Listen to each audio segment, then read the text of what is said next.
had seemed to know something that all of us do not know, or he had somehow recovered a knowledge that the ancient Egyptians had, and this is the only rational explanation for the 1,100 tons of coral that now resides in Homestead, Florida. He always said that he had the secrets of anti-gravity and magnetic fields, and he also said that he knew how they built the pyramids. So it appears if he was telling the truth, that it looks like he did have these secrets.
Ancient philosophy talked about an end of time and a transformation of humanity.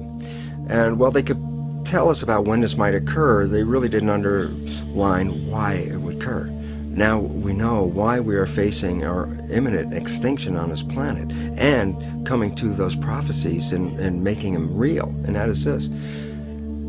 We base our world on knowledge. Knowledge is power. Lack of knowledge is lack of power. Well, the knowledge that we've been operating with for many centuries, and the last couple hundred years specifically, the new scientific knowledge, is not actually found to be valid today, which means we've been operating from misperceptions, misbeliefs about the world comes from. Well, the idea is very simply this: if you don't understand, if you have a misperception of the world, it can kill you. And so the significance, I'll give a simple example, is that if we had an anorexic person standing right here, and you and I looked at this anorexic person, we say, well, this person's near death, skin and bones. And we should ask them, what do they see when they look in the mirror? They say, well, I look in the mirror, I see this overweight, bloated person. And so they have a misperception. And what does the misperception lead to? It causes their brain to send chemistry to their body to reduce more weight. And because of a misperception, they're going to kill themselves. There was nothing wrong with their biology, it was their perceptions that were wrong. Well, we have three misperceptions that are causing our extinction. One is the belief that the material realm is all there is and all that matters, so that matter is all that matters. Number two is the belief that genes control our lives, which make us victims because we didn't pick the genes and can't change them and they have power over us. And the third one is an extension of Darwinian belief that says that the world is based on a struggle for survival. We all know about the rat race. And why is it a rat race? Because our fundamental belief is that if you don't go out there and fight to stay alive, you'll be trampled and killed. And so we see a world based on this Darwinian world, a nightmare of a struggle for survival, which involves war and competition and gouging each other for each one climbing up on the back of another to stay alive. So what's wrong with these perceptions? Well, number one, the belief that matter is all that matters. That's a Newtonian belief. Quantum physics has come in and said, boy, did you make a mistake on that. It's not the physical matter that's most important, it's the invisible stuff you can't see, because it's the invisible fields, the energy fields, that shape matter in the same way that a magnet can cause the shaping of iron filings. So if you look at the structure of what's going on in here and blame it on the structure, no, you missed it. It's based on the invisible. But the biggest part of contribution to that invisible from us is our mind. Our minds are shaping the world. So whatever we believe is like a magnetic field that shapes our biology and our life to conform to the belief. So it says, wow, if that's true, then all of a sudden we should put more emphasis on the mind than on the body part. And that if we change our beliefs, then we can save our world. Myth number two was that genes control us, the belief of a victim. Again, cancer's in my family, what can I do about it? Might as well enjoy my life now. And all of a sudden we become irresponsible. Why? Because I said, well, if I can't control it, why do I care?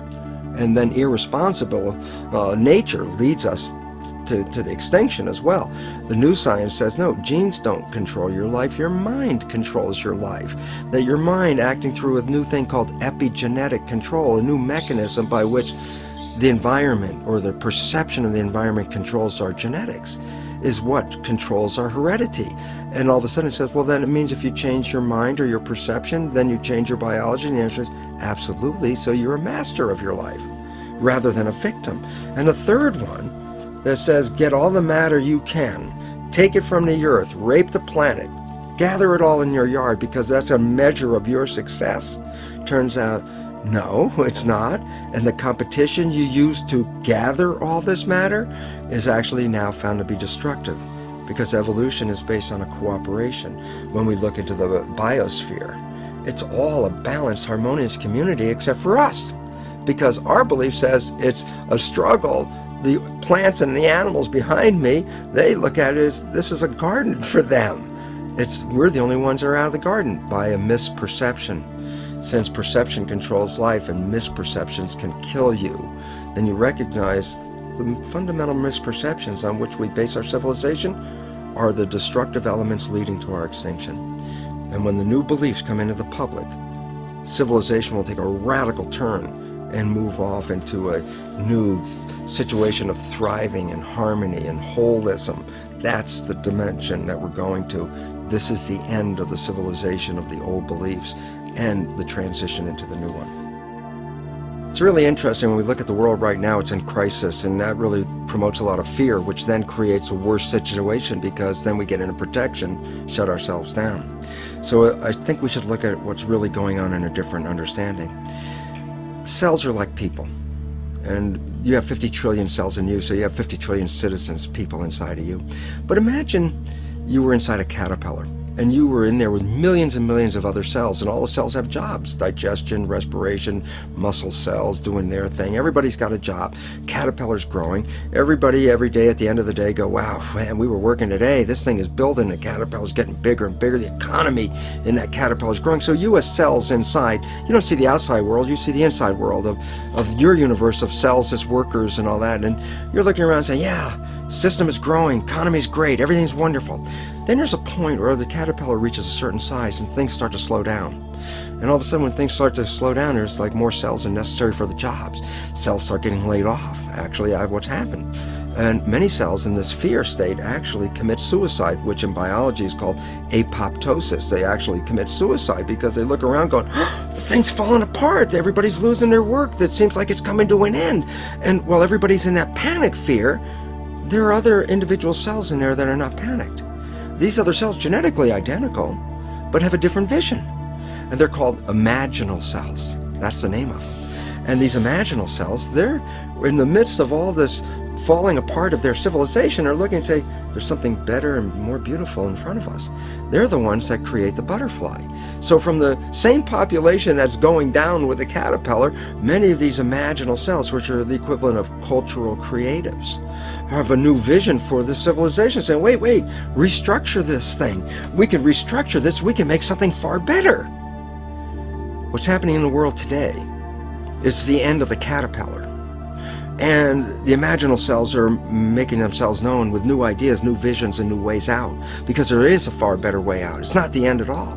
And most importantly, it's the young people have to recognize they're the population of imaginal cells, because it's up to them to take what was brought into the civilization and restructure it so that they can build that butterfly civilization that is far more magnificent.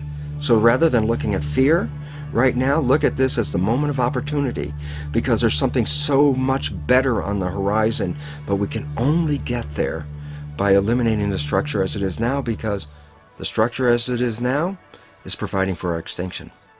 Why is the myth perception of genes such a problem? And the answer is, if you buy that genes control you, then you buy yourself as a victim. And as soon as you buy yourself as a victim, you let go of your power in creating life. The new science of epigenetics totally reveals that this is not true, and in fact takes the mind and uses that as the shaper of the physical world. And the third myth perception that is affecting us right now is a Darwinian belief that evolution is based on a struggle for survival, with the fittest being the winners. So that, what does all this lead to? It leads to a belief of materialization, that matter is all there is, and that people fight over the matter, because whoever has the most matter wins, according to the Darwinian theory of having the most and being the winner and being the fittest. And it makes a whole world based on competition. And the new science completely undermines that whole thing, because the new science says evolution is based on cooperation. And if you don't cooperate, then the whole thing is lost. What we're seeing right now is, with all the competition of each other destroying each other, wars, competing for material existence, raping the planet and tearing it apart to get some pieces of it to hold in your hands and say you won the game. Every one of those moves is destructive, not just of the planet, but of human civilization, because human civilization will thrive with cooperation and will die with competition. And we're caught up in these three old beliefs, these three old myths, as being truth. And if you operate from these truths, then you end up with the extinction that lies before us.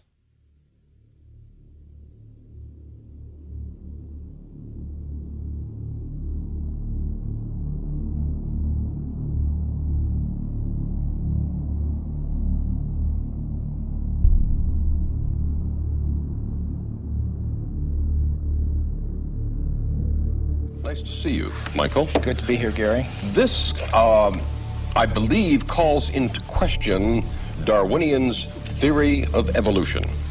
Is that correct? Yes, Gary. Essentially, that theory says that human beings like us have been around for about 100,000 years. And before that, you would have had only ape-man-like creatures. Before that, apes and monkeys.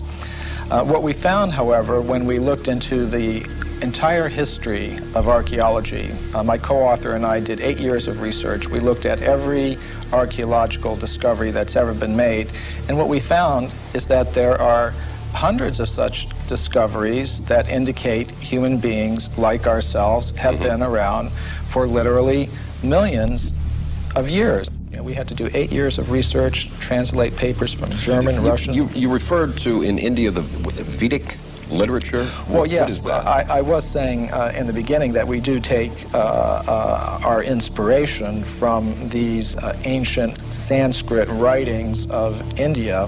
They're collectively called the Vedas.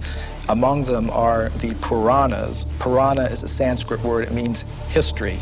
Now, these histories tell of human civilizations on this planet going back millions of years. How do we know those are accurate? Well, that was our question too.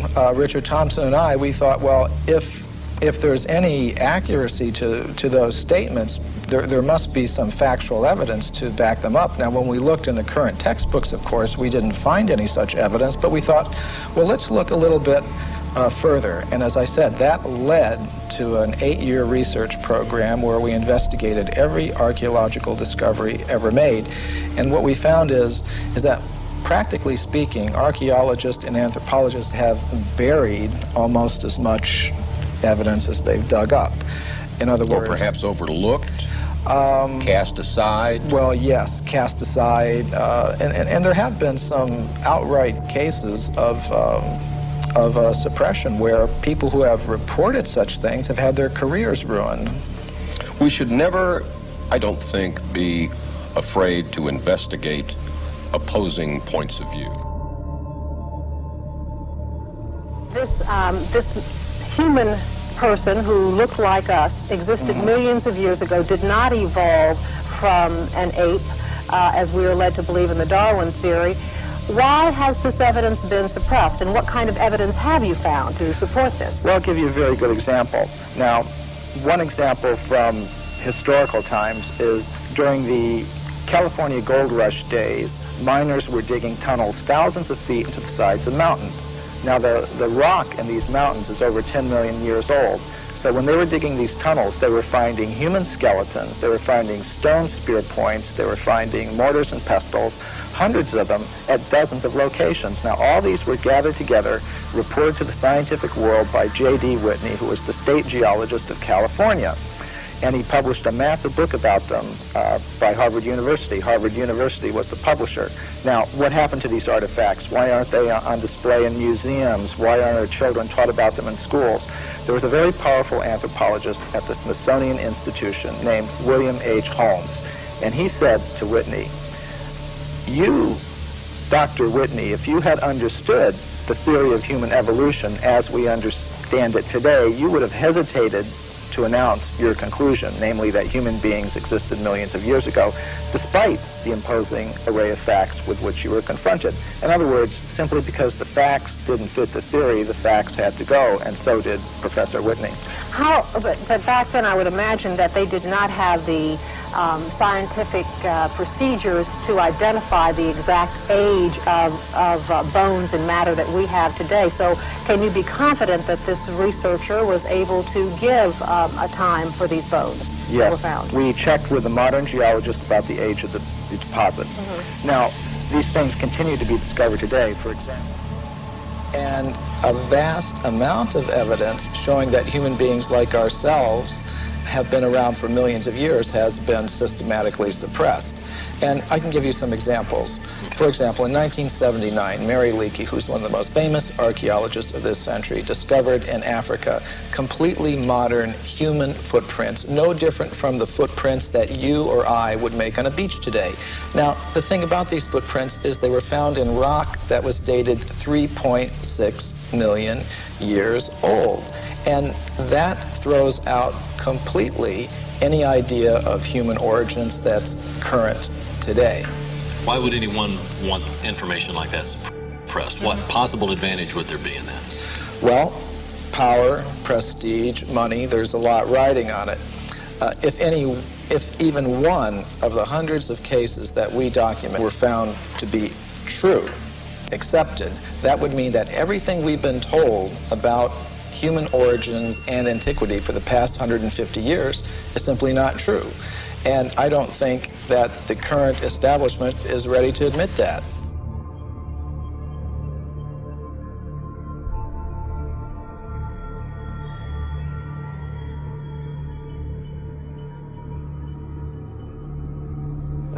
I think that scientists find it harder in some ways than many other people, you see, and some other people, because there's still a strong commitment, even perhaps partly unconscious, to the old atomistic worldview. So what you're saying is that science has shown us something that scientists do not want to see? Well, they have become so used to the way of seeing it that they don't want to change it. You see, they feel uncomfortable about changing it, and they feel there's no reason to change it. Many of them, they say, well, we're doing so well now, why should we change it? In one sense, it looks as if we're doing very well, you see, but if you look at the broader view, it looks very dangerous.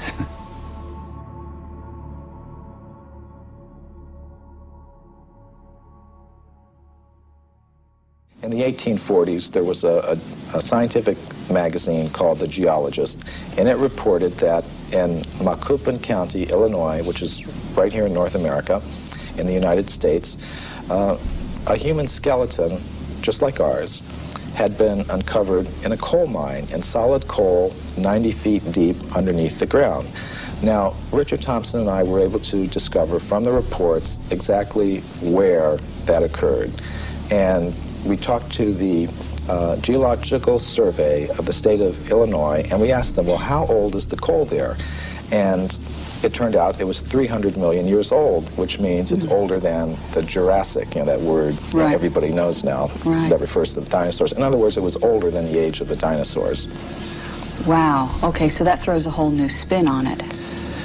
Yes, indeed it does. And some of the scientists who have read the book have obviously recognized that. For example, William Howells, who is one of the big anthropologists of this century, one of the architects of the current paradigm, he said, well, if what you say here is true, it more or less throws a monkey wrench into our whole picture of how life originated on this planet.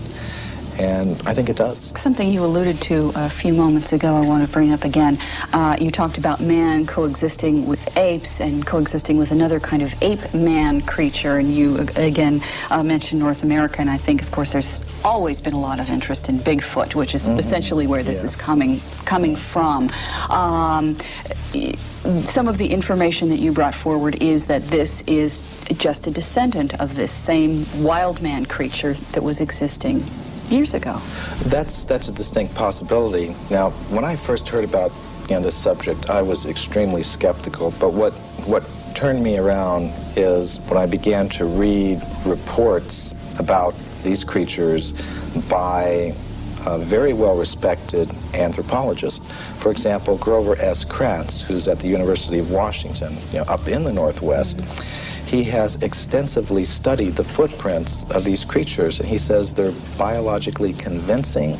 There is no possible way that they could have been hoaxed, and he's pretty well convinced that these creatures do exist. So that's the sort of thing that convinced me that there is a very good chance that they're there, and from the descriptions of these creatures, they seem to match very well some of the descriptions that we get of the ape-man-like creatures that supposedly existed millions of years ago. Okay, so, but yet we keep coming around to the same thing. People just don't want to believe it. They just, like you said, well, they're skeptical. They go, oh no, that's just a hoax. They're not hearing the information that noted scientists are finding. Well, all we really wanted to do in our book is put the facts on the table, all of them, not just the facts that you will see in the current textbooks, but all of the facts that are relevant to this whole subject, and let people draw their own conclusions. One of the questions I first came up with when I was reading the book that you did answer in the book that I'd like you to explain was that I said, well, gee, don't we have all these machines now that can look at the footprints or the bones or whatever, and that will just tell us how old it is? Oh, this is a very common perception. We have such faith in technology and those who employ it that when we hear about things like carbon-14 testing or potassium-argon testing, we think it really is a very simple process, almost like you pop something in the microwave and boom, it comes out. It's not like that at all. These are very complicated procedures. What I found in practice is that scientists may run several tests on the same piece of bone. Some of the ages will be very great, some very small, and they will tend to pick the date to publish in their scientific literature that most fits the idea that they start out with about how old the fossil should be. Now that often happens. What do scientists and researchers have to gain by distorting their findings? I mean, you would think that if they truly think that they found evidence of man pre-existing the dates that we take for granted right now, that they would want to be published, that they would want people to hear about this, that they would get their name up in lights, as it were, as making this remarkable discovery. Why is this so suppressed? Well, there are tremendous pressures for conformity within the scientific community. For example, for every academic post that opens up, every professorship that opens up in an American university, there are generally hundreds of applicants.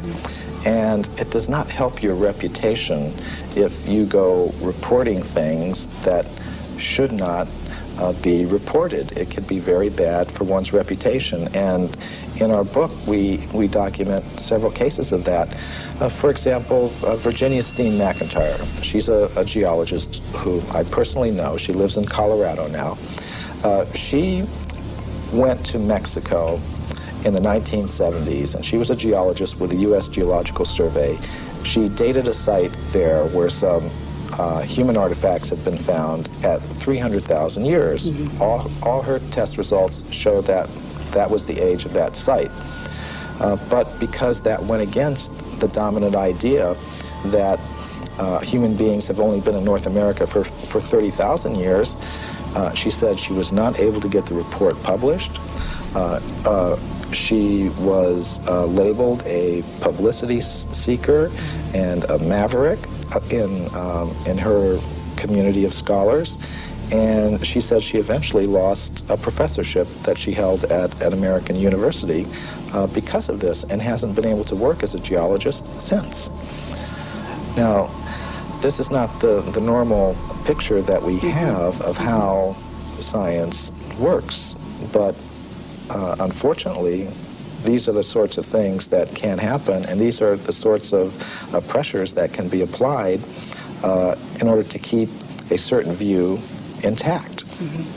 So what do people need to do now? They apparently, we need the public to open their minds up a little bit more to alternative ideas to what we've been taught. Well, I think one thing we need to do is develop a little bit more of a healthy skepticism towards pronouncements from spokespersons from the scientific community.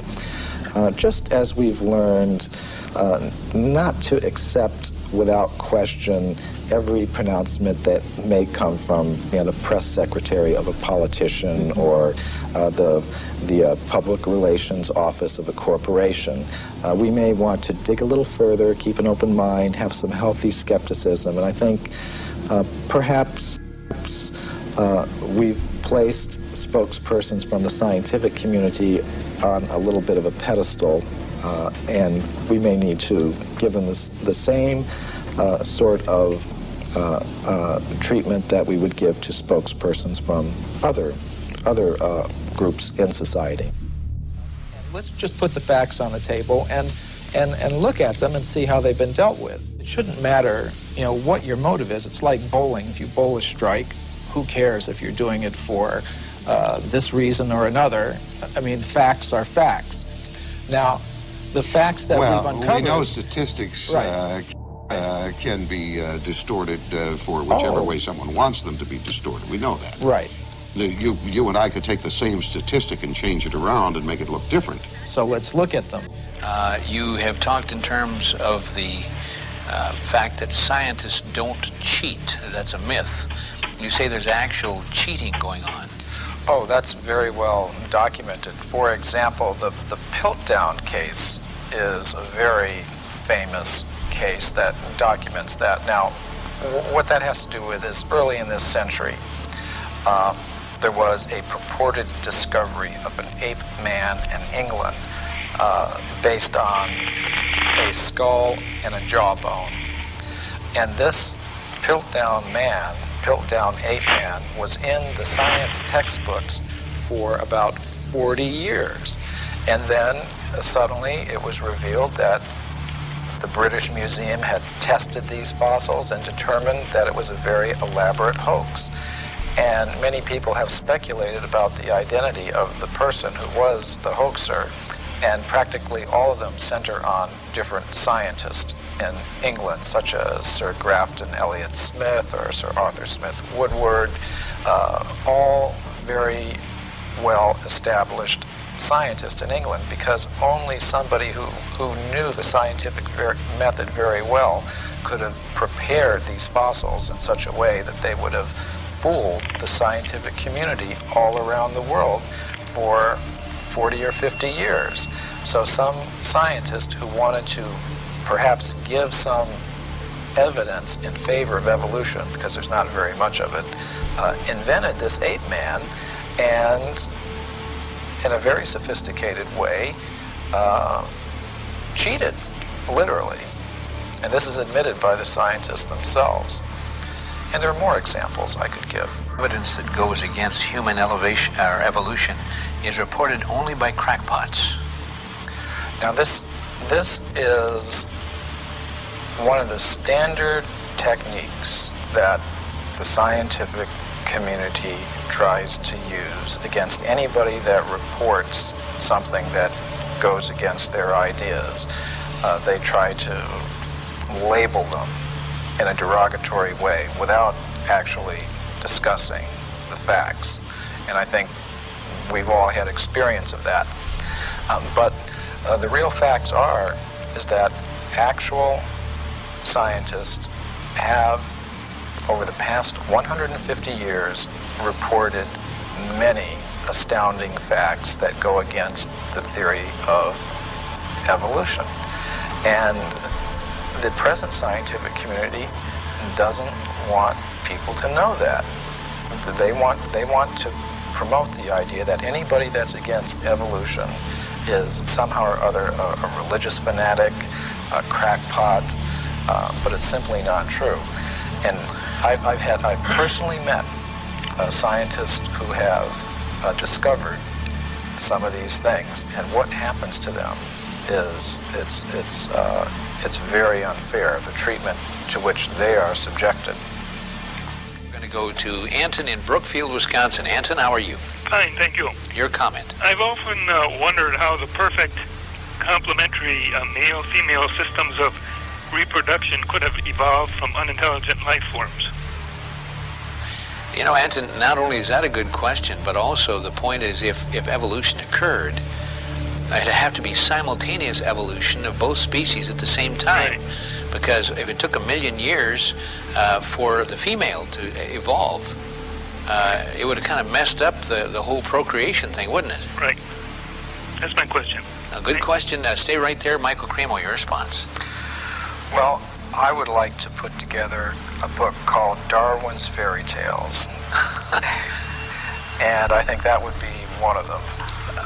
You can just look at so many examples of complex structures and behaviors in different creatures, whether it's how the spider learned to spin its web, or how our human reproduction system came about, or any of these things. They're a complete mystery. They're not explained even theoretically by the evolutionist, and what they do is, when they want to explain anything, they just wave their magic wand and said, it happened by evolution. And that's why I call it Darwin's fairy tales. If you were to predict what archaeologists might find, you would say, well, they would tend to find a very bewildering mixture of anatomically modern human fossils, ape-man-like fossils, crude stone tools, articles indicative of a higher level of culture, all sort of mixed up and going back, hundreds of millions of years. I think you might also predict that given the biases of investigators towards a linear progressive idea of time, with things beginning in a very simple state and progressing in a linear fashion to a more advanced state, that they might edit that record to conform to their linear progressive biases. And indeed, both predictions we found in our investigations do come true. You actually do have that very bewildering, mixture of advanced artifacts and bones mixed up with more primitive ones, going back hundreds of millions of years. And you also do find a very systematic editing of this record to conform to a linear, progressive, you might call it evolutionary, view of things, which is quite amazing. Of course, if we have this sort of cyclical picture, circular picture of things, much of conventional science will need to be readjusted. There's still a strong commitment, even perhaps partly unconscious, to the old atomistic worldview. So what you're saying is that science has shown us something that scientists do not want to see. Well, they have become so used to the way of seeing it that they don't want to change it. You see, they feel uncomfortable about changing it, and they feel there's no reason to change it. Many of them, they say, well, we're doing so well now, why should we change it? In one sense, it looks as if we're doing very well, you see, but if you look at the broader view, it looks very dangerous. Now, many people are talking about this new worldview that's coming up these years. Do you see a new worldview coming up in the Western world? Well, in a certain part of the Western world, yes. I think a worldview in which there's more focus on wholeness, on process, rather than on analysis into parts and more static constituents. But does that come up because we want it, or because we are forced to take on it? Well, probably both. I mean, that is, I think a certain fraction of the people want it. Perhaps they're tired of the old one, they don't feel it's working. And also there's some evidence for it, I think, especially in physics, and probably in other sciences as well. The evidence in physics comes partly from relativity and partly from quantum theory, or perhaps more from quantum theory than relativity. Again, all of these you see combined to the notion that the universe is a kind of indivisible whole, rather than analyzed into constituent elements which interact as separately existent. So the classical level, Newtonian level, is explained by quantum mechanics as a limiting case, you see, of a more, so that you have a whole, but the whole determines itself to behave somewhat like independent parts in many cases.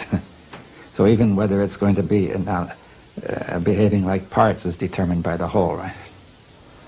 But what we can see is the parts rather than the whole. We see, in physics, we see the parts because that's the way we approached them the last few centuries. I don't know if, you see, I think our perception is influenced by our way of thinking, so that we accept this mechanical way of looking at things. But if you went back 1,000 or 2,000 years, I don't think people actually saw the parts as primary. The way we see it depends on the way we think, you see. We actually make up everything in the sense all these theories are made up by us, but in these theories we place the parts, we may either place the parts as fundamental or the whole as fundamental. Right? Now, the quantum mechanics is placing the whole as fundamental. That's, I think, the most basic change it makes, right? Finally, every theory is made up by us, and we're going to see whether we can apply it coherently to reality. You see that I think we could make an infinity of different kinds of theories, and some of them would be more coherent than others, you see. For example, if somebody is said to be mentally disturbed, he has another theory which we think is incoherent, but to him it looks coherent, right? Because we can always ignore what is not working, you see. Or we say we'll solve that later.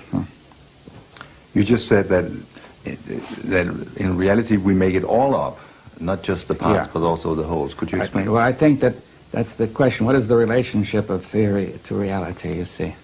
Now, one view is that it reflects reality, you see. Now, that I think that it corresponds to reality. I think that view is only limited, right? Like a map is said to correspond to a city, but there's nothing on the map that corresponds to anything in the city. In the map you see dots of print, and the city, which is very vaguely defined, the city is also vaguely defined. So what corresponds is certain abstractions that we abstract. Right? But the map, the real test of the map is that it guides us correctly in the city. And if it's a wrong map, we will find incoherence, right, in our action. Right? Now, you see, so therefore we make it all up, but the question is how coherent is it when we try to make it work? You see, that's really the key. Some theories are more coherent than others, but it's often hard to tell because when we come to a theory as broad as a worldview, we find it very hard to detect incoherence because the worldview tends to state that things that don't fit are irrelevant, or else says we're going to get them in order later. We haven't solved that problem yet. So incoherence can easily be not noticed, right? But if people are and also people would like not to have their worldviews questioned, because they have got used to them and feel comfortable with them. So therefore it's very hard to question a worldview.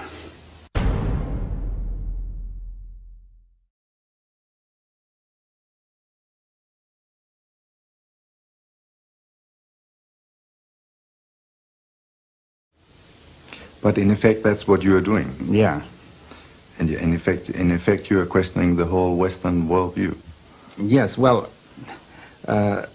yes. I think even all the worldviews need to be questioned. The Eastern and the Western. See, the West has, in a sense, implicitly questioned the Eastern worldview. Every worldview, I think, is limited, but I think the Western worldview, its limits have not been seen. And we need to go to a broader view, not necessarily back to the Eastern, though it may include some of the Eastern.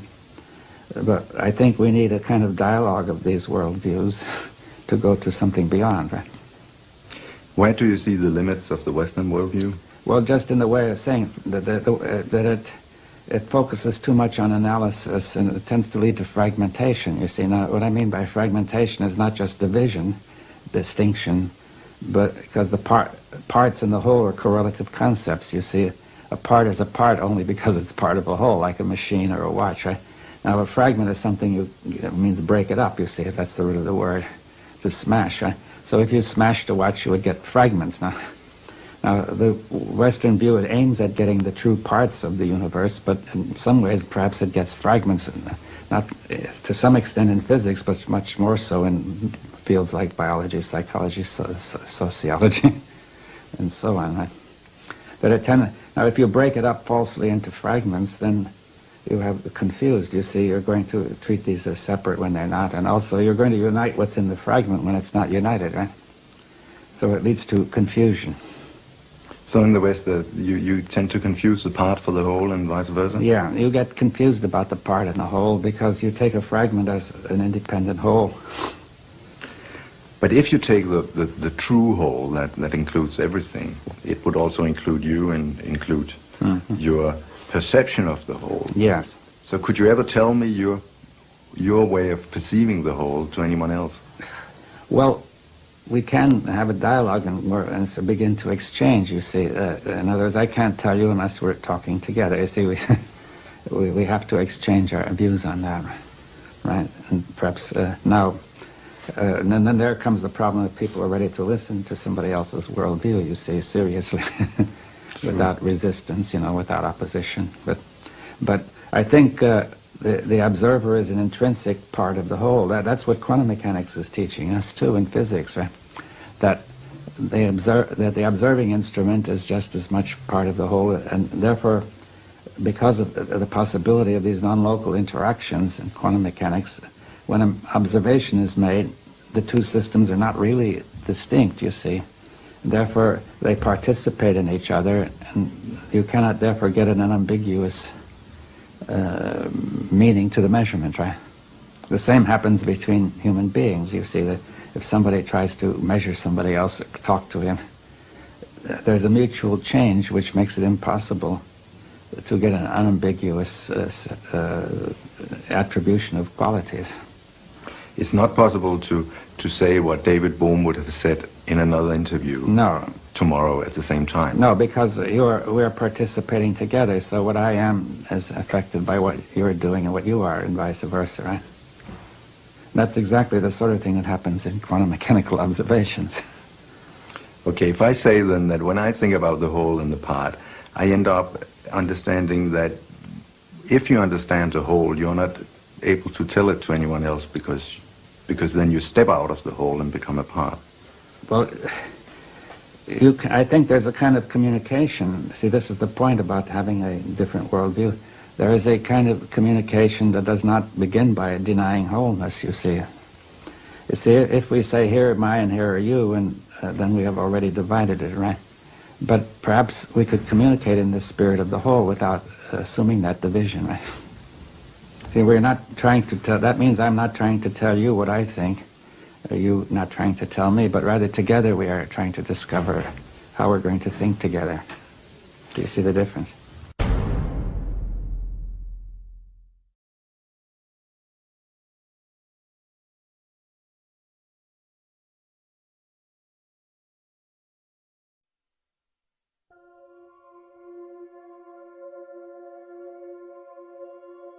So you eventually became a biologist. What did you actually learn then?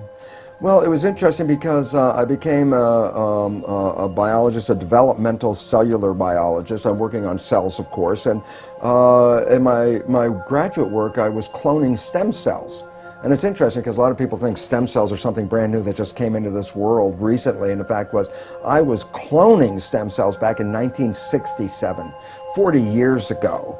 And the significance was, while I was doing this research, I was also teaching medical students.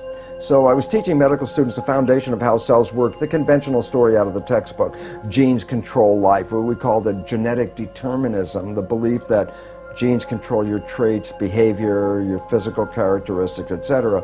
And what my research revealed when I was studying the stem cells was this, very profound.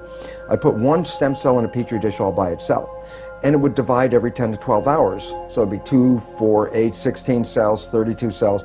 After about 2 weeks, I have thousands of cells in the petri dish, but what was unique? They were all genetically identical.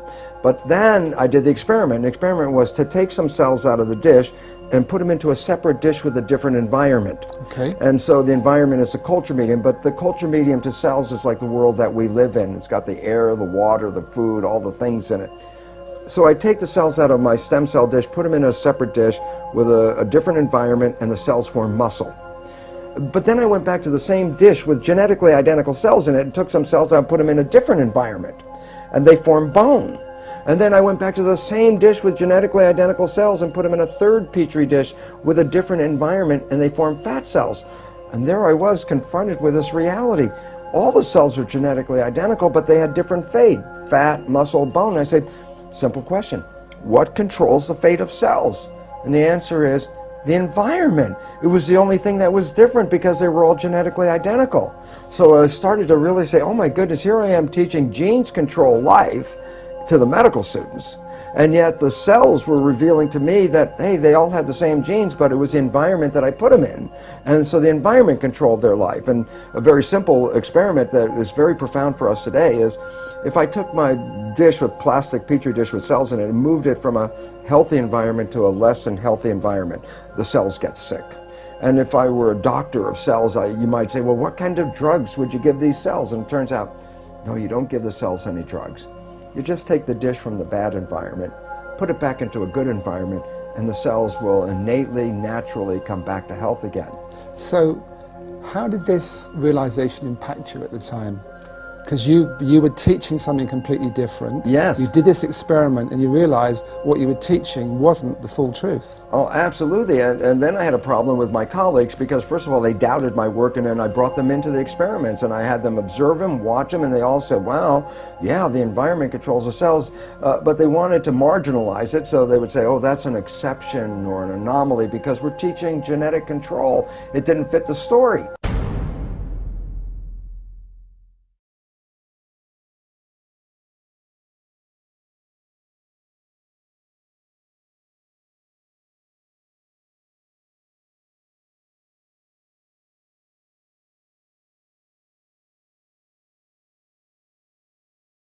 The net result, what it led me to do was I had tenure. I had tenure at the university.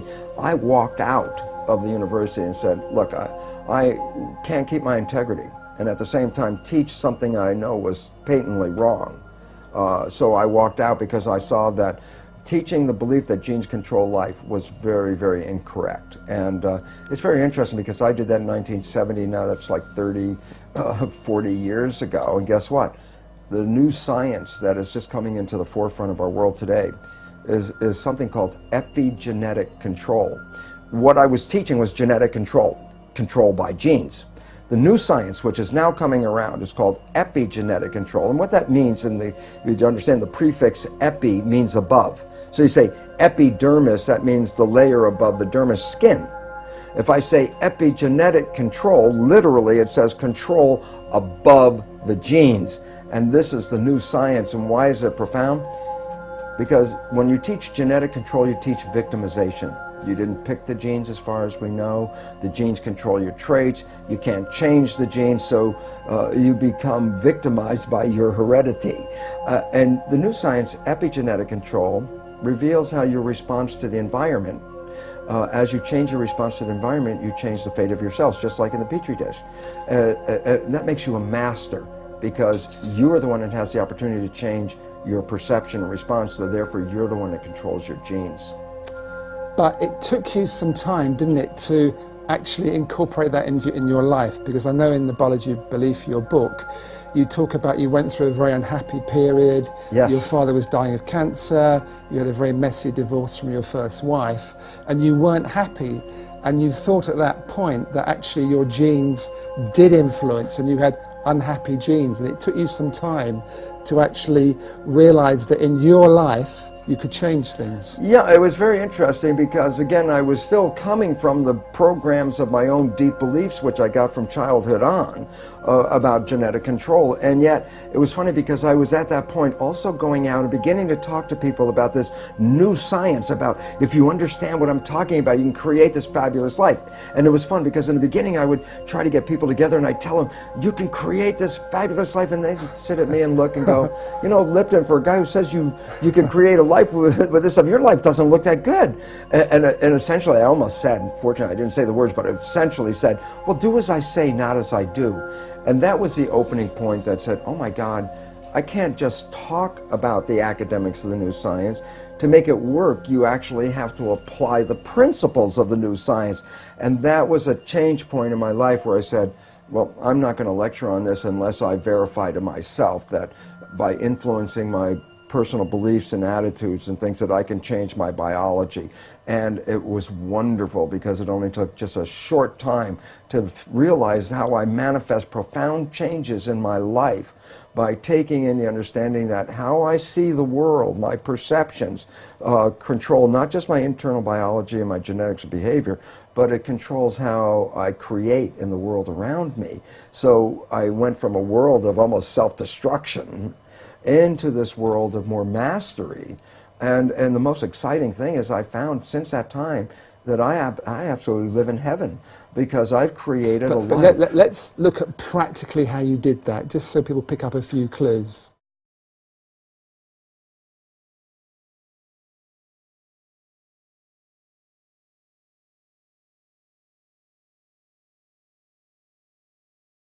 Okay, well, the first thing is this. The work showed that your mind's perception of the world changes your biology, the chemistry of your body, which changes your cells. And I said, okay, so if you control how your mind operates, then you can control your chemistry. But then here's where the problem comes from. There's two parts to the mind. The conscious mind, which has your personal identity, your spirit, your source attached with it, is a creative mind. The conscious mind can see into the future, can review the past, solve problems.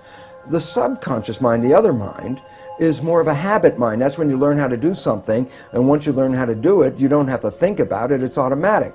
Well, most of us walk around in the world thinking that we're running our lives with our creative mind. And I'd say, Emmett, what do you want out of your life? And you would say, oh, I want to be healthy, I want to have great relationships, and then you try to say, I'm running my life with these beliefs.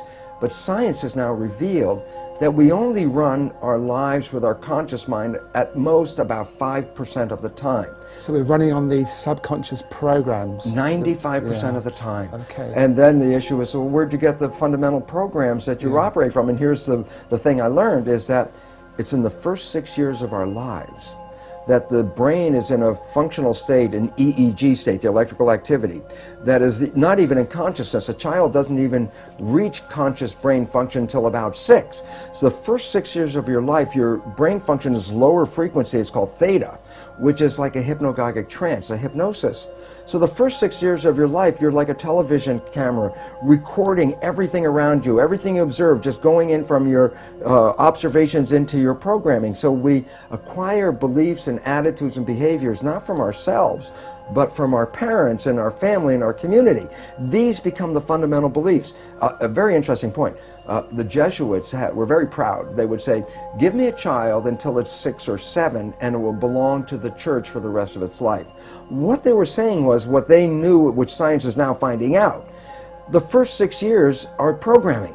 Yes. And whatever program you get, that will be the rest of your life. So that's why they said, just give me the first 6 years. And it turns out they were precise. The first 6 years is download a program, and that's when you get your behaviors from those around you. So you were able, by realizing this, to then look at how you were living your life on a practical level and say, I am not going to be governed by these pre-programs. I am going to live my life in a more conscious way. Am I oversimplifying this? Yeah, that's a fundamental statement of how it works, but it's not as easy as, okay, I've just changed my thinking about it. It's like, well, because as the thinking is not that much in our control. The brain is operating, as I said, 95% from the subconscious. But how did you actually then get results in a relatively short space of time? Well, the first thing, how does the subconscious learn? And that's a very critical thing. The conscious mind can learn from reading a book. So the subconscious mind can read a self-help book and you go, wow, that sounds really great. And then you find you read the book, but your life is still the same. And it turns out, why? And the answer is because the subconscious mind is more of a habit mind, things that you repeat over and over again. Yes. So the reality is, if you can stay conscious, be present, and when those negative thoughts come in our head, and psychologists tell us 70% of the time, the thoughts that are going through our head are negative and redundant, so the same negative thoughts are going through. If you could stop those thoughts, if you could hear them as they come through, like, oh, that's not going to work, or this will never happen, those kinds of thoughts. If you can hear them and stop them consciously, say, no, change the belief right there, just give the more positive thing. As you repeat this more frequently and you keep repeating it, the subconscious mind begins to learn. So as a habit, if you stay conscious, and you have to work at it, and here's why people say, well, how come only 5% from conscious mind, 95% from subconscious? Because the conscious mind can think into the future and think into the past and solve problems. Then think about it yourself. Most of the time, you're thinking about something. Well, if you're thinking, you're using the conscious mind. Well, if you're using the conscious mind for thinking, then who's running the show? And the answer is, when you're not paying attention and you're thinking about what I'm going to do tomorrow, your subconscious is running the show. So you used the words, be present. Be present. which we hear a lot. So be mindful, which really means be aware of what's going on. So you get an automatic reaction, you're aware of that, and you say, I don't want to go there, that's an old pattern, and you look at a new way to be in that situation. Exactly, and you have to repeat it over and over again, because if you think, well, I got mad at myself yesterday because I repeated that same stupid thing, and I got mad again today because I repeated the same stupid thing, and then people give up because they get frustrated, and it's like, no, it's a habit. So you have to every day, but ultimately you can repeat it. Yet there are, fortunately now, very many new healing modalities that can help you rewrite the subconscious beliefs much faster. So I get very excited because some of this may take work for people, because you have to really be present, and yet we're so bombarded with information and our lives are so busy that our conscious mind is almost always wandering, trying to resolve issues and problems and things we have to work out, which then means the subconscious mind is running the show. And it's very interesting, because most people will be very familiar with this story. I tell it to my audiences and they all laugh because they're familiar with it. I say, look, you have a very close friend. You know your friend's behavior. And you happen to know your friend's parent. And at some point you see that your friend shares the same behavior as their parent. So you casually volunteer, you go, you know, Bill, you're just like your dad. And that's when you have to back away from Bill, because Bill's the first guy that says, how can you compare me to my dad? And everyone laughs because they're familiar, but I say, no, there's two very profound points from that one story, and profound point number one. Everybody else can see that Bill behaves like his dad. He got his programming from his dad. It's only Bill who doesn't see it. And profound point number two, we're all Bill, because all of us got programming, and all of us operate with these programs, and we don't even see we're doing it. That we, even when told we're doing it, will deny that we do these behaviors because we don't even see when we're doing it. That's why it's called subconscious, below conscious. Because you went from, and I'm quoting from your book, wanting to be anyone but me, to being, I think you quote yourself as the happiest man in the world. You felt so happy. Oh my So you gosh. proved that this can work. Well, I had to, because I said when I first started talking about it, it was from an academic, conscious point of view. This is what I learned.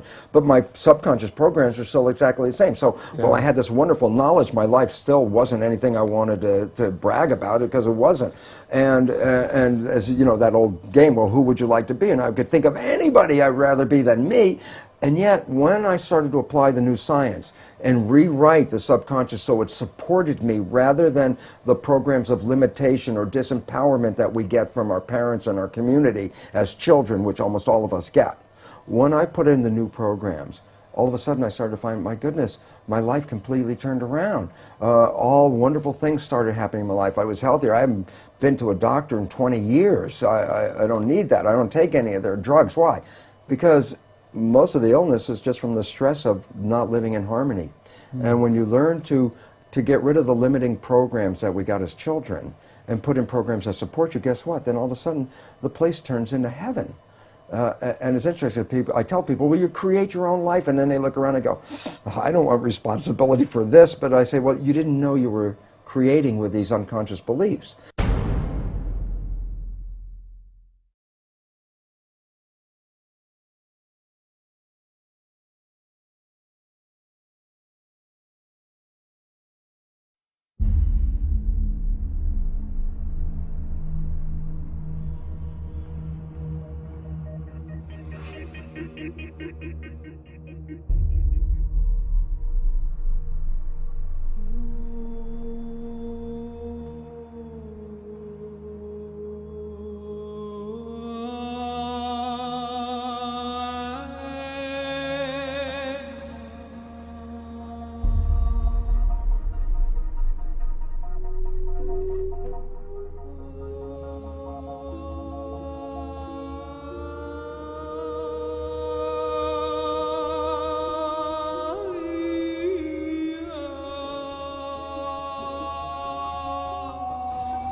it goes all the way back to the Egyptians and the Mayans, the Incas.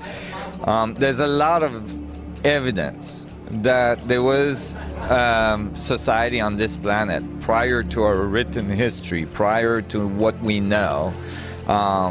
Probably, as old as 10 to 12,000 years ago.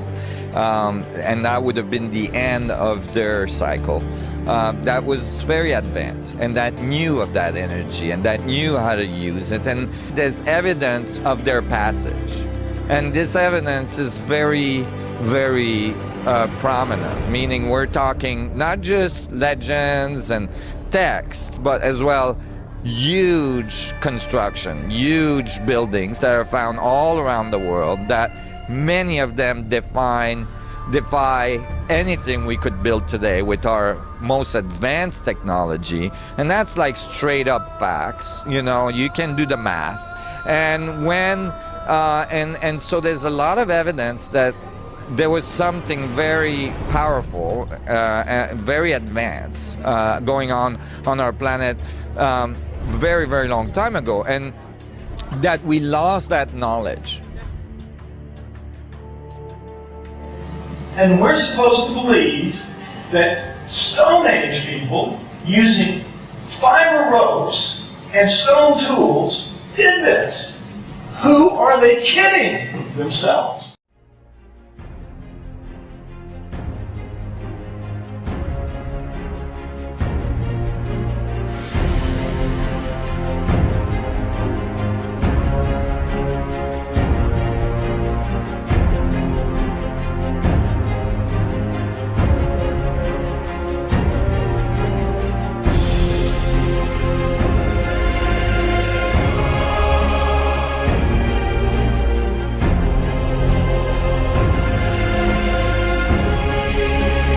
Okay, this is a 3/4 inch copper tube, 4 feet long, with a 1/2 inch steel ball bearing stuck to the outside. Inside the tube is a 1/2 inch diameter powerful neodymium magnet holding the ball bearing fast. It takes 8 seconds to fall straight down. 3, 2, 1, dropping.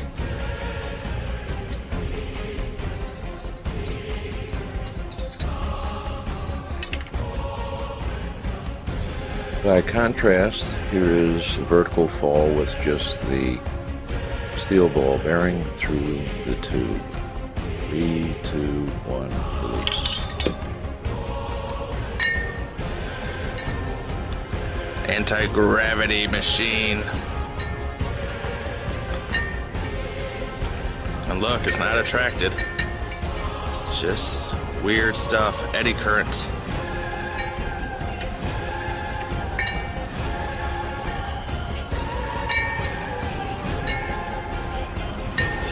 Could do this all day. It's so cool.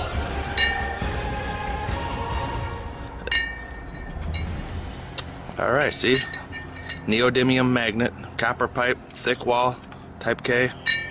Special effects. But not special effects. This is actually happening.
Не понимаю. Теперь...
words,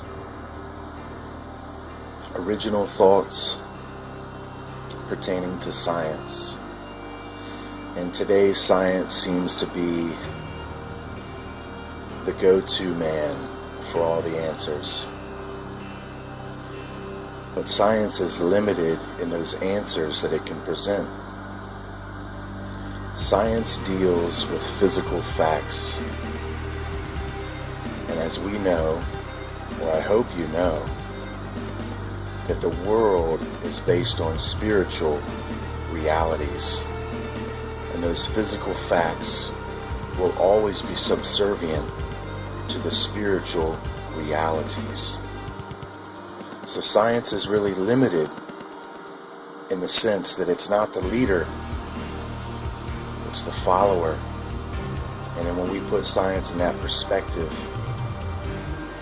then we might hope to garner that truth in which it can hope to reveal. So in saying all that, I'd like to read these words to you that will put all of that into perspective. Just something for you to think about. And once again, this is for anybody that actually trusts in science. And some of you, I know, trust it with your life. That is a mistake. You should never expect science to reveal the absolute final analysis on those ever-enduring mysteries of the human race. So science by itself could never be that savior we want. Being that science is not the creator, it can never accurately explain this constantly expanding creation.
has been stated for decades that Edward Leeds Skalman said that he had discovered the secrets of the pyramid builders of Egypt. In fact, on the Coral Castle website itself, it states in regard to this topic that Ed would only say that he knew the secrets used to build the ancient pyramids, and that if he could learn them, you could too. Today, hopefully, I'm going to show you that this may have been true. In fact, I believe it to be true. And I don't believe this based upon stories that I have heard, but based upon scientific and obvious reasons that I can point to today. The first reason speaks for itself. The fact is, no scientist, no engineer, no one who is experienced in the art of stonemasonry has replicated what Edward Leeds Skalman did over 70 years ago. In fact, if you search YouTube for the video that I'm showing here, it is part 2 of In Search of the Castle of Secrets. It is clearly proven in the video and stated by the man at the quarry that a single man with primitive tools could not have moved the coral blocks that Ed purportedly did by himself without modern machinery. There is a second reason that Ed may have known the secrets of the pyramid builders, and that is there is a similarity between the coral that was used to build the Coral Castle in Homestead, Florida, and the stones that were used to build the Great Pyramid of Giza thousands of years ago. Let me show you what that correlation is. But before I do so, let me tell you about something. Let me first tell you a little bit about coral. Now, coral is made from a substance called oolite, and oolite is a sedimentary rock formed from what are called ooids. Ooids are small spheres that are mostly composed of calcium carbonate. Remember that word. Calcium carbonate is a substance that is secreted by the corals or polyps, which are the little animals that actually live in the coral reefs. The coral reefs grow as the polyps, and the other organisms deposit calcium carbonate, which creates the coral reefs themselves. So to summarize, a coral reef is the result of small creatures called corals or polyps that secrete calcium carbonate, which creates the coral reefs, which later becomes oolitic limestone, which is what most of southern Florida is actually made of. Now let me give you one more definition, which will help you tie all of this in. Another definition for what coral is this. It is a coral reef or limestone structure that was produced by living organisms. And limestone is a type of rock composed primarily of the mineral calcite, another important word to remember, which is the crystalline form of calcium carbonate. So what does this have to do with the Great Pyramid of Giza?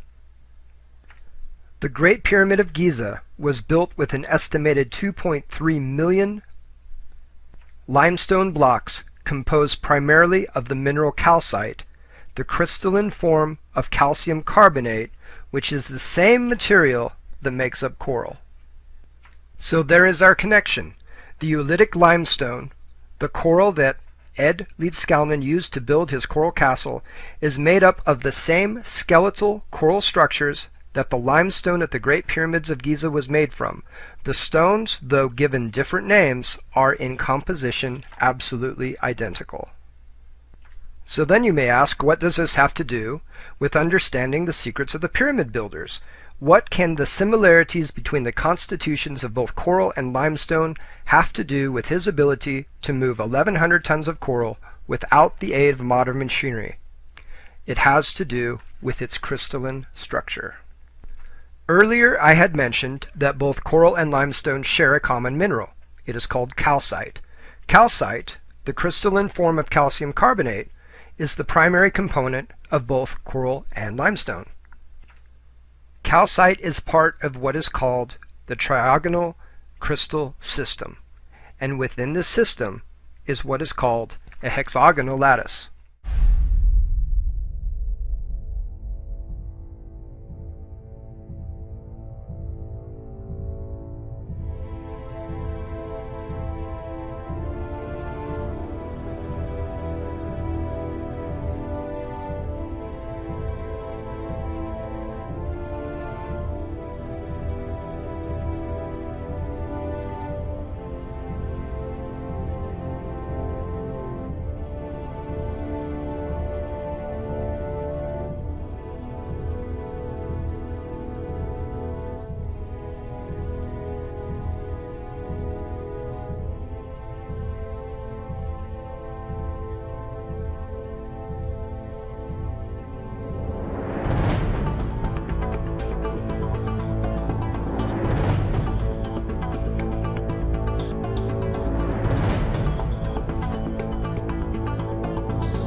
In early 2007, modern imaging technology revealed something else on Saturn that astounded scientists.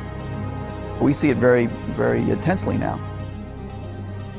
It's something big, something strange, and something never seen in the universe before.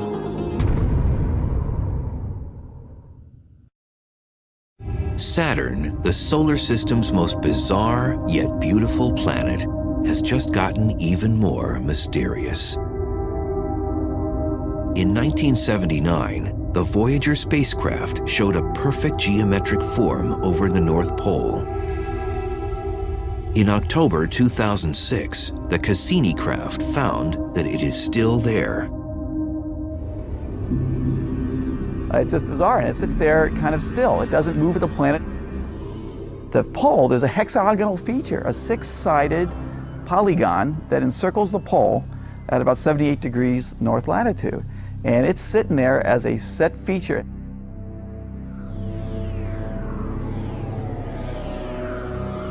The hexagon is similar to Earth's polar vortex, which has winds blowing in a circular fashion around the pole. Saturn's vortex can fit 4 Earths inside of it and extends 60 miles deep into Saturn's clouds. And what's more bizarre, Voyager saw little tiny clouds going around at about 100 meters per second, which is about 200 miles an hour, going around this racetrack. People thought, well, maybe it's just a temporary thing. How could this stay there? It's been there now for at least 20 years.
Okay.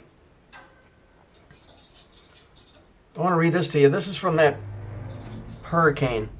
Supposedly, the guy, whose name was Sandy Fry, which is interesting because he did a simulation of it in 1997. Okay? It wound up being called Hurricane Sandy.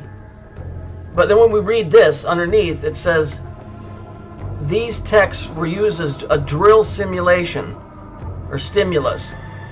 Now listen, this is where it's interesting. Look what it says here. They were time shifted. Okay? I told you they're messing with time to stimulate landfall around 6 p.m. on Saturday. So we got 6 and 6. October, right? 4.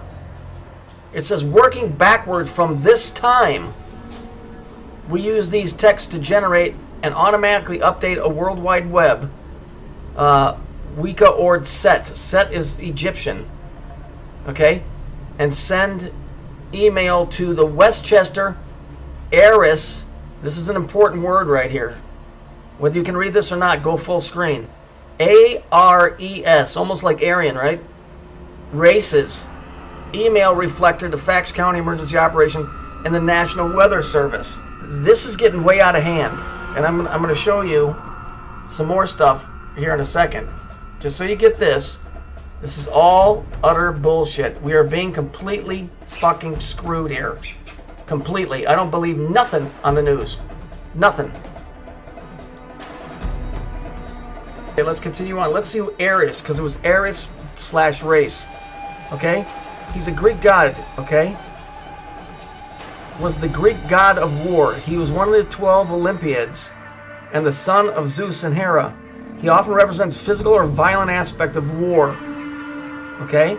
So, we've got reversal of time, we've got war, we've got a guy named Sandy. So we know that this Ares guy is involved in war. Well, Saturn and Mars play both of these parts. Okay? But here's the kicker right here. And I want you guys, do you remember a couple years ago, was it a couple years ago, where they said, oh, the American troops are being completely and overwhelmingly stressed out from being there, and they killed a puppy, and it was on YouTube, and everybody was like freaking out. I'm going to show you why they really killed that puppy, and it's the same reason that they're using this name, Aries Races, okay, in conjunction with the hurricane that came through, because it all comes down to the same fucking thing. Now, you guys remember this? Live links. That was 2008. I'm sorry, it was longer ago than I thought. U.S. soldier throws puppy off cliff in Iraq. Okay?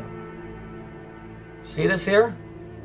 Why would somebody do that? Oh, he's so stressed out. You better understand what mentality you're dealing with here. You're dealing with a bunch of fucking crazed, bloodthirsty racist. And I'm going to prove it right now. Let's look. Cult and ritual. Although Ares received occasional sacrifices from armies going to war, the god had a formal temple and cult at a few sites. At Sparta, okay, now we're talking Rome, okay? We're talking Roman, we're talking Saturn, we're talking that particular fucking ilk. And what comes out of Rome? Nazis, dude. Nazi, it's all Nazism. At Sparta, however, youths each sacrificed a puppy to Enyalios before engaging in a ritual at whatever. The knight sacrifices a dog to Enyalios, became assimilated with the cult of Ares. Okay, so look at here. That guy they didn't flip out and kill that dog. They killed that dog because the same reason they killed those people in New York City. It's all the same thing. That's why it says in that briefing that it's Ares/racist. It's Aries. Aries racist. Aryan. Wake the fuck up. Stop listening to the news. Stop listening to anything to do with telecommunications. As far as them telling you what's going on. I'm telling you, the news is not going to tell you, and they're going to go from city to city wiping people out. That's what's happening. I'm sure of it, and it's already started. Do it. Believe what you want. It's all right there. It's right in your face. Fucking guy was 9 years old. It's a simulation of one, yet it's really happening. What the fuck is going on here to us? What are they doing to us? This is crazy.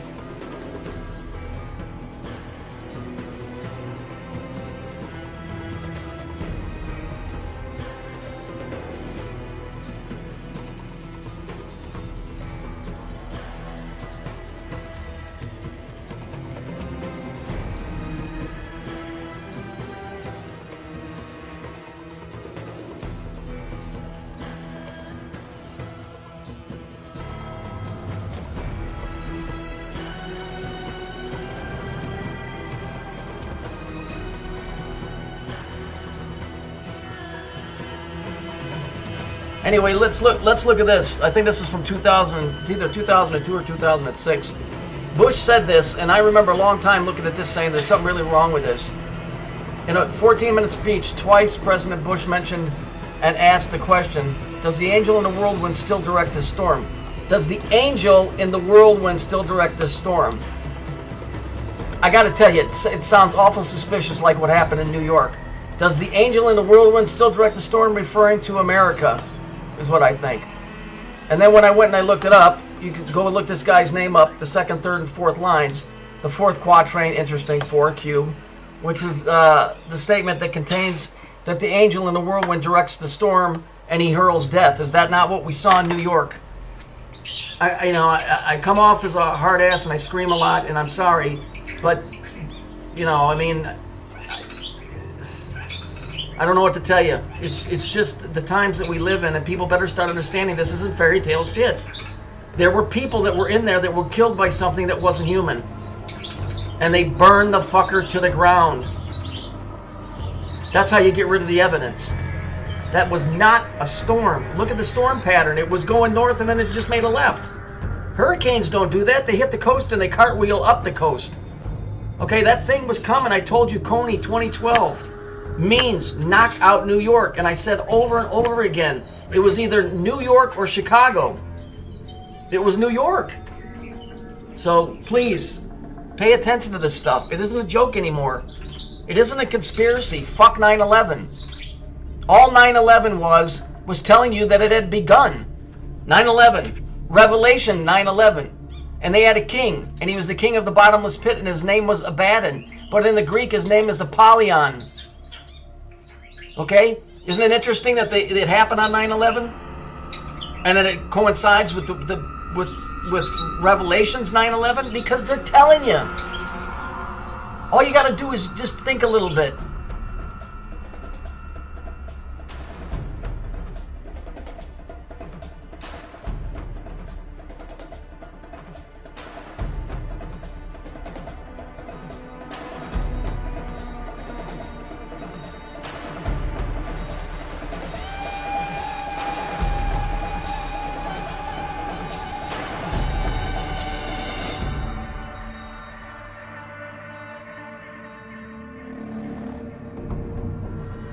Alright, the birds might be a little noisy, sorry, nothing I can do about that. Look, basically, every one of these points, you got Brighton Beach here, interesting, you got a pink and a purple and yellow here on the woman. From the financial district, all of these streets, okay, all were part of that storm and that flood and that whatever, the destruction, okay? But all the rest of these, the Yukon Territory, Nebraska, with the Nebraska,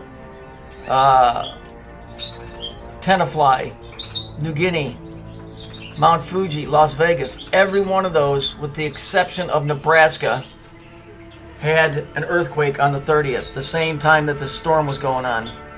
You can't ignore this connection where they put Saturn center of the Earth. There is a cube in the center of this planet. What's inside that cube are the things that are coming out. This all goes back to the whole Chilean miner thing. Okay? If you go look in the video where you see where it says Tenafly, I clicked on YouTube, and the first one came up, and the time that the guy stamped on there is 3:30. Well, you know, it's ridiculous. The Nebraska earthquake happened October 18. That's 9. And it was a... oh, let's see, it happened on the 18th. You know, I mean, it happened on the 18th, it was a 1.8 or something, but they both equal, no, it was a 3.6. So it's 9 and 9 again, that's 18, that's 9. There's something going on, when it's all 9, something's gonna bust loose. I don't give a shit what anybody says. The New Yorker just doesn't put nutty things on the front just to do it. If you go look at the artist, he's way into the occult. I believe these are exit points. Okay, if you look at New Guinea, not a lot of people living there. There's plenty of jungle, places to hide. Mount Fuji, ain't nobody living up on the top of there. The Yukon, that is up in Canada, and it's all forested, but it's desolate. And what I mean by that is there ain't a lot of people living in that area. You know, this all goes back to the Titans. It all goes back to Tartarus and them being released, and just a whole bunch of stuff. So just understand, it's not a coincidence that there were earthquakes on the 30th, the same time that storm was going on. This stuff is just beginning, and when these things come out of the ground, I don't know what they are. If biblically it says, and there were giants in the earth, so you know, is that what's coming out? I don't know. But you got that cube, which represents Saturn, or represents the cube that those things are locked in, that are coming up. It's just too weird. It's too weird, but it shows that there's a pattern to this stuff.